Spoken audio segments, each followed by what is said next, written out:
बिस्मिल्लाहिर्रहमानिर्रहीम। अस्सलाम वालेकुम नाज़रीन। पाकिस्तान में 20 जुलाई की तारीख और दोपहर तकरीबन 3 बजे तक की अपडेट्स इमरान खान साहब के हवाले से पाकिस्तान की इस्टेब्लिशमेंट शदीद तरीन परेशानी और बेचैनी से दो चार, और कहा यह जा रहा है कि मुसलसल राब्तों के बावजूद, बिल वास्ता पैगामात भिजवाए जाने के बावजूद इमरान खान साहब इस्टेब्लिशमेंट के साथ किसी किस्म की कोई डील करने को तैयार नहीं है।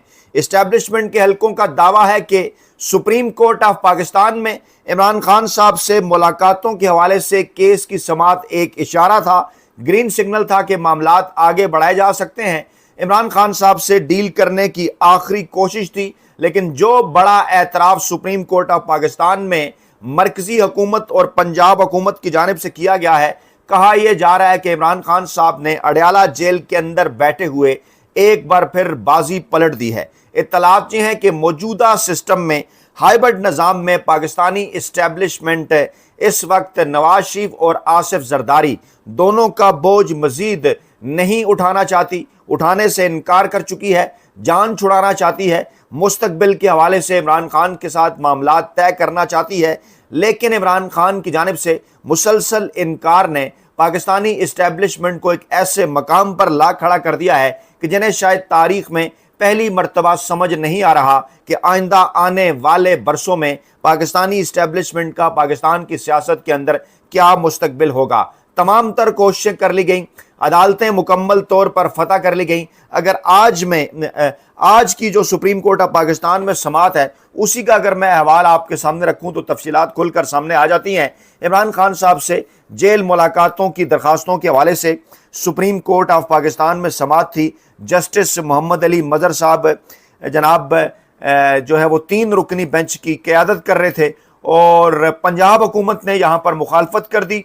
वफाकी हुकूमत की जानिब से भी मुखालफत सामने आ गई, और मजीद जवाब जमा कराने के लिए 4 हफ्ते का वक्त एडवोकेट जनरल इस्लामाबाद और पंजाब ने मांग लिया, और दरखास्त के काबिल समाअत होने पर भी एतराज़ आयद कर दिया।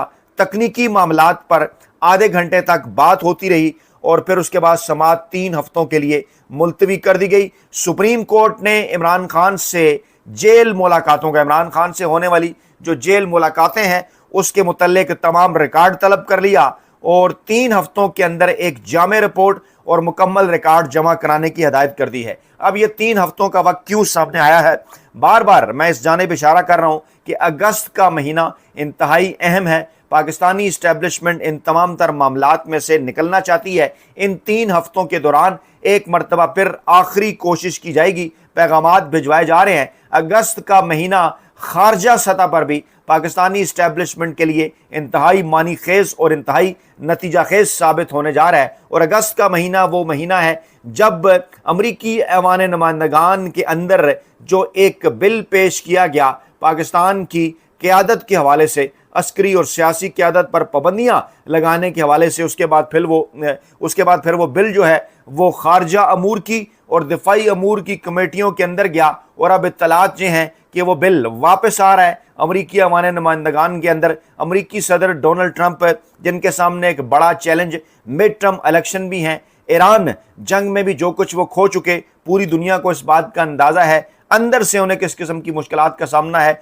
उसका भी सबको अच्छी तरह से अंदाज़ा है। पाकिस्तानी इस्टेब्लिशमेंट पर मुसलसल अमरीकी सदर डोनाल्ड ट्रंप की जानिब से दबाव बढ़ाया जा रहा है कि जल्द अज जल्द ईरान के साथ मामलात के हवाले से पाकिस्तान अपना वो किरदार अदा करे जिसका अमरीकी इंतज़ामिया के साथ वादा किया गया था। उसके बाद मामलात को इसराइल और फ़लस्तीन गाज़ा अमन पीस फोर्स जैसे मामलात की जानिब बढ़ाया जाए। इसके ऊपर भी पाकिस्तानी इस्टेब्लिशमेंट और पाकिस्तान की चुनखब हुकूमत ने अमरीकी इंतज़ामिया के साथ कुछ वादे कर रखे हैं, और अब इमरान खान साहब की रहाई के मामले को बतौर ब्लैकमेलिंग के तौर पर इस्तेमाल किया जा रहा है। और अमरीकी इंतज़ामिया बार बार पाकिस्तानी इस्टेब्लिशमेंट के ऊपर प्रेशर बढ़ा रही है कि अगर आपने हमारी मर्जी के मुताबिक काम ना किया, अगर आपने वो टास्क पूरा ना किया जो आपको ईरान के हवाले से और इसके साथ साथ जो आपको इसराइल के हवाले से दिया गया है, तो फिर हम मजीद सरफ नज़र नहीं करेंगे। इमरान खान साहब के खिलाफ, पाकिस्तान तहरीक इंसाफ के खिलाफ जो इंसानी हकूक़ की खिलाफ वर्जियाँ हैं उस पर मजीद खामोश नहीं रहा जाएगा। यूरोपीय यूनियन की रिपोर्ट जो चंद दिन पहले सामने आई वो बड़ी मानी खेज थी। उससे पहले इमरान खान साहब के दोनों साहबजादे इस मामले को बरतानवी ऐवान नुमाइंदगान तक भी लेकर के अमेरिका के अंदर भी उन्होंने अहम तरीन मुलाकातें की, आलमी प्रेशर उन्होंने बिल्ड कर लिया। उसके बाद यूरोपीय यूनियन की रिपोर्ट भी सामने आ गई। ये तमाम तर चीज़ें देखते हुए सुप्रीम कोर्ट ऑफ पाकिस्तान में 20 जुलाई को समाअत रखी गई थी और कोशिश ये की जा रही थी सुप्रीम कोर्ट के अंदर से, इससे पहले भी बैरिस्टर गौहर साहब और पाकिस्तान तहरीक इंसाफ के कुछ दीगर लोगों के साथ मुलाकात करके सुप्रीम कोर्ट ऑफ पाकिस्तान की जानिब से पाकिस्तान तहरीक इंसाफ को यह मशवरा दिया जा चुका है कि अगर आप इमरान खान साहब की रिहाई चाहते हैं, अगर आप ये चाहते हैं कि आपकी सियासत के अंदर वापसी हो, तो आप इमरान खान साहब को डील के ऊपर आमादा करें। ये जो नुकात सामने आए हैं कि जेल इंतजामिया को 3 हफ्तों के अंदर जामे रिपोर्ट और मुकम्मल रिकॉर्ड जमा कराने का हुक्म दे दिया। जस्टिस मोहम्मद अली मजहर की सरबराही में 3 रुकनी बेंच ने समाअत की और अदालत ने इस्तफसार किया कि इस दौरान कितनी मुलाकातें हुई हैं, कब हुई हैं और किन अफराद ने मुलाकात की है, इसकी मुकम्मल तफसीलात अदालत में पेश की जाएं। फिर समाअत के दौरान अदालत ने ये रिमार्क्स भी दिए कि इस्लामाबाद हाई कोर्ट को मीडिया से गुफ्तगू न करने की यकीन दहानी कराई गई थी। फिर जेल के बाहर मीडिया टॉक करके इस यकीन दहानी की खिलाफ वर्जी क्यों हुई। दूसरी जानिब एडिशनल एडवोकेट जनरल पंजाब ने दरखास्तों के काबिल समाअत होने के ऊपर एतराज़ उठा दिया। सलमान अकरम राजा ने मौक़िफ़ इख्तियार किया कि इस्लामाबाद हाई कोर्ट का फैसला मुतफ़िक़ा नहीं था। अदालत ने मामले पर मज़ीद समाअत के लिए जेल इंतज़ामिया से तफसीली रिकॉर्ड तलब कर लिया है, लेकिन 3 हफ्तों की मोहलत भी दे दी है। यानी आज अगर 20 तारीख है तो 27 जुलाई, उसके जनाब बाद फिर 3 अगस्त और उसके बाद फिर जनाब 10 अगस्त, यानी कम से कम 21 दिन, 3 हफ्ते अगर शुमार किए जाएं तो ये 10 अगस्त की तारीख बनती है। और ये 10 अगस्त की तारीख इसलिए इम्पॉर्टेंट है कि 15 अगस्त के बाद पाकिस्तान तहरीक इंसाफ और इमरान खान साहब के हवाले से जो रिपोर्ट आई है यूरोपीय यूनियन की अमरीकी ऐवान नुमाइंदगान के अंदर, उसको बुनियाद बनाकर एक मरतबा फिर पाकिस्तान तहरीक इंसाफ की अस्करी और सियासी क़यादत पर पाबंदियों की सिफारिश की जा सकती है। इस वक्त सूरत हाल के मुख्तलिफ पहलू हैं। अगर देखा जाए तो एक तरफ आज़ाद कश्मीर के अंदर होने वाले आम इंतखाबात हैं जिस पर पाकिस्तान तहरीक इंसाफ जिसमें हिस्सा ना लेने का फैसला कर चुकी है। अभी तक की इतलात के मुताबिक पाकिस्तान तहरीक इंसाफ वहाँ पर किसी किस्म की कैंपेन भी नहीं चला रही और जो सूरत हाल वहाँ से सामने आ रही है वो यही है कि तारीख में ये पहली मरतबा है कि वहाँ पर टर्न आउट जो नज़र आ रहा है, जो एक्सपेक्ट किया जा रहा है पाकिस्तान तहरीक इंसाफ के बाइकाट की सूरत में, वो शायद उससे भी कम हो जो कि मकबूजा कश्मीर के अंदर जब नाम नहाद इंतखाबात का ड्रामा भारत की जानिब से रचाया जाता है। पाकिस्तान भी उसके ऊपर बात करता है, पूरी दुनिया का मीडिया उसके ऊपर बात करता है कि मकबूजा कश्मीर में इंतखाबात के नाम पर एक ढोंग और ड्रामा रचाया जाता है। अब क्या होगा? अब जो कुछ आज़ाद कश्मीर के अंदर होने जा रहा है, पाकिस्तान तहरीक इंसाफ इसके बाइकाट में है और अभी तक वहाँ पर अवाम की जानिब से आप देख रहे हैं कि किसी भी किस्म का इंटरेस्ट इन इंतखाबात के अंदर नज़र नहीं आ रहा। पूरी कोशिश है मुस्लिम लीग नवाज़ की क़यादत की भी, पाकिस्तान पीपल्स पार्टी की क़यादत की भी कि किसी किस्म का वो माहौल वहाँ पर बनाएं। बिलावल भुट्टो जरदारी साहब वहाँ पर पहुँचे, कोई माहौल जलसे जलूस करने की कोशिश की, अवाम से वो रिस्पांस नहीं मिल पा रहा। मियाँ नवाज शरीफ साहब के हवाले से इत्तलात हैं कि उन्हें भी एक मरतबा फिर इस्टेब्लिशमेंट गिलगित बल्तिस्तान में जो कुछ उनके साथ हुआ, इसके बावजूद उनकी री लॉन्चिंग का इरादा रखती है कि मियाँ नवाज शरीफ साहब जिनका बड़ा दावा है आज़ाद कश्मीर के हवाले से, कश्मीरी होने का दावा भी करते हैं और अपनी जड़ें कश्मीर में बताते हैं। मरियम नवाज साहबा ने गुज़श्ता अपनी जो कैंपेन है वो भी इन्हीं नुकात के ऊपर रखी थी और अब ये कहा जा रहा है कि मुस्लिम लीग नवाज़ इस मैदान में उतरेगी, लेकिन इसके बावजूद वहाँ पर किसी किस्म का इंतखाबी माहौल जो है वो नहीं बनाया जा सका। दूसरा मामला आज़ाद कश्मीर के अंदर जॉइंट अवामी एक्शन कमेटी का एहतजाज है। उस हवाले से 21 जुलाई तक की मोहलत दी गई थी जॉइंट अवामी एक्शन कमेटी की जानिब से पाकिस्तान के पॉलिसी साज़ों को, पाकिस्तान के फैसला साज़ों को कि अगर आप बातचीत के ज़रिए, अगर आप मुज़ाकरात के ज़रिए मसाइल का हल निकालना चाहते हैं तो आएँ बात करें, हम आपके इंतज़ार में बैठे हुए हैं। बसूरत दीगर अगर लॉन्ग मार्च का ऐलान कर दिया गया तो मामलात इस तरह से हाथ में नहीं रहेंगे, हाथ से निकल जाएंगे। पूरे आज़ाद कश्मीर में हज़ारों की तादाद में लोग सड़कों पर निकले, लाखों की तादाद में लोग तैयार हैं जॉइंट अवामी एक्शन कमेटी के इस ऐलान पर जो है वो लब्बैक कहने को। और अगर आज़ाद कश्मीर के अंदर जो धरनों का सिलसिला जारी है, अगर आगे बढ़कर लॉन्ग मार्च की जानिब बढ़ता है, मुजफ्फराबाद में آزاد کشمیر کے عوام بڑی تعداد میں جمع ہو جاتے ہیں تو اس کے بعد اب آئندہ عام انتخابات کی جو تاریخ ہے اس میں بھی کم دن باقی ہیں. 27 جولائی کو پولنگ ہونی ہے اگلے ہفتے. آج 20 جولائی ہے. 21 جولائی کے بعد اگر جوائنٹ عوامی ایکشن کمیٹی کے مطالبات تسلیم نہیں کیے جاتے اور اگر پورے آزاد کشمیر کے اندر لانگ مارچ کا سلسلہ شروع ہو جاتا ہے تو پھر بڑی مشکلات کا سامنا پاکستانی اس عسکری اسٹیبلشمنٹ کو کرنا پڑ سکتا ہے. Election commission of Azad Kashmir نے اناؤنس کیا کہ اگر ہم انتخابات کو آگے لے کر جانا چاہتے تو اس سے پہلے اعلان کر سکتے تھے، اب آگے نہیں لے کر جائیں گے. آزاد کشمیر میں انتخابات اپنے وقت پر ہوں گے، لیکن سوال یہ ہے کہ ان انتخابات کو اور ان انتخابات کے نتائج کو کون تسلیم کرے گا.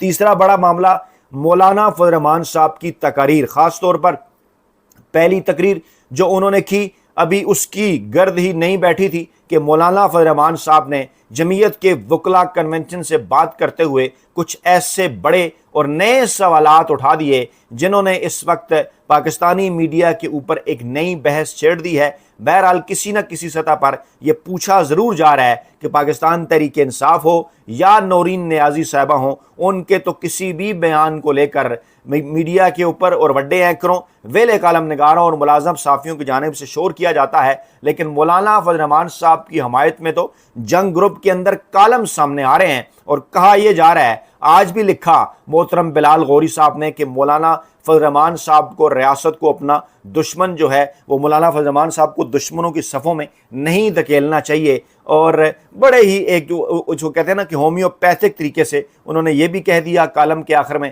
کہ مولانا فضل الرحمان صاحب کو یہ بات نہیں کرنی چاہیے تھی. لیکن اسی کالم کے اندر جو زبان انہوں نے پاکستان تحریک انصاف اور عمران خان صاحب کے حوالے سے جو ہے وہ استعمال کی وہ بھی آپ کے سامنے ہے. اب سوالات پیدا ہوتے ہیں کہ اگر مولانا فضل الرحمان صاحب کو ڈیپ اسٹیٹ کا نمائندہ کہا جاتا ہے تو کچھ نہ کچھ تو اس کی وجوہات ہوں گی، تبھی تو جنگ گروپ کے اندر اس قسم کے کالم بھی ان کی حمایت میں سامنے آ جایا کرتے ہیں کہ مولانا فضل الرحمان صاحب کو 7 خون معاف ہیں، مولانا فضل الرحمان صاحب کچھ بھی کہہ دیں. مولانا فضل الرحمان صاحب یہ دعویٰ کر رہے ہیں کہ کارگل کے اندر سینکڑوں کی تعداد میں پاکستانی فوجی شہید ہوئے لیکن ان کے جنازے جو ہے وہ نہیں وصول کیے گئے.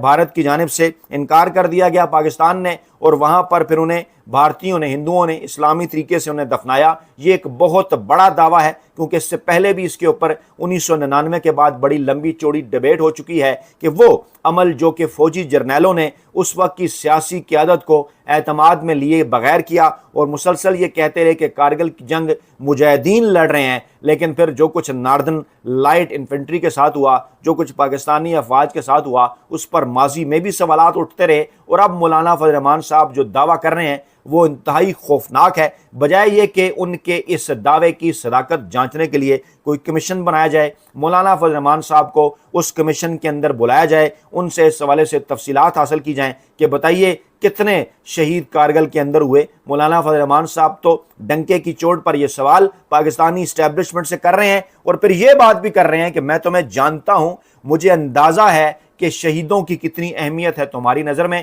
پھر وہ کیا لفظ استعمال کر رہے ہیں؟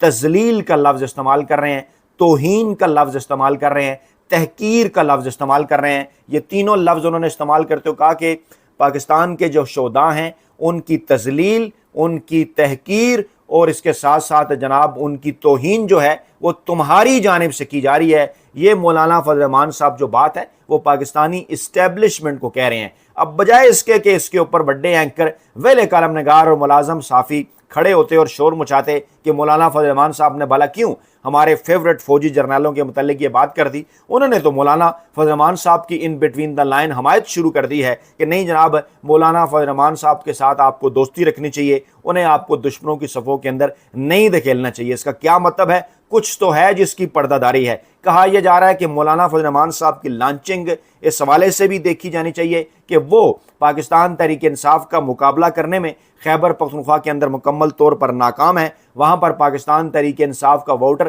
اس جو ووٹر ہے وہ پاکستان تحریک انصاف کی موجود قیادت کے حوالے سے تحفظات رکھتا ہے. کوشش ہے کہ مولانا فضل الرحمان صاحب کے ہاتھ کوئی ایسا بیانیہ تھمایا جائے کہ جس کے نتیجے میں پاکستان تحریک انصاف کا وہاں کا ووٹ ہتھیایا جائے. مولانا فضل الرحمان صاحب کا یہ انکشاف بھی بڑا معنی خیز تھا جس میں انہوں نے کہا کہ ہمیں یہ کہا گیا کہ آپ پاکستان تحریک انصاف کی حکومت گرا لیں اور اپنی حکومت بنائیں۔ یہ وہ تینوں معاملات ہیں، یہ وہ تینوں پہلو ہیں جو یہ بتا رہے ہیں کہ پاکستان تحریک انصاف کے حوالے سے اس وقت جو پاکستانی اسٹیبلشمنٹ ہے مختلف سطح کے اوپر کئی نیریٹیوز کو آگے بڑھا رہی ہے، کسی نہ کسی طریقے سے پاکستان تحریک انصاف کو دباؤ میں لا کر ان سے کچھ نہ کچھ حاصل کرنا چاہتی ہے، لیکن اب تک کی اطلاعات کے باوجود عمران خان صاحب واضح اور صاف انکار وہ انکار کر چکے ہیں۔ پاکستانی اسٹیبلشمنٹ مسلسل اس آخری کوشش میں مصروف ہے کہ عمران خان صاحب سے کسی نہ قسم کی کوئی ڈیل حاصل کر لی جائے۔ سپریم کورٹ آف پاکستان کے اندر اعترافات کیے جا رہے ہیں کہ جناب عمران خان صاحب سے اگر ملاقات ہوگی تو سیاسی ماحول جو ہے وہ خراب ہو جائے گا، یا پاکستان کے اندر جو سیاسی نام نہاد سیاسی استحکام ہے وہ عدم استحکام میں بدل جائے گا۔ یہ تمام باتیں یہ بتانے کے لیے کافی ہیں کہ عمران خان صاحب جس دن باہر آئے، نہ صرف پاکستانی سیاست سے پاکستانی اسٹیبلشمنٹ کا بلکہ روایتی سیاسی مافیا کا بھی ہمیشہ کے لیے خاتمہ ہو جائے گا۔ اپنا بہت خیال رکھیے گا، دعاؤں میں یاد رکھیے گا۔ نئی ویڈیو کے ساتھ جلد حاضر ہوں گے۔ اللہ نگہبان۔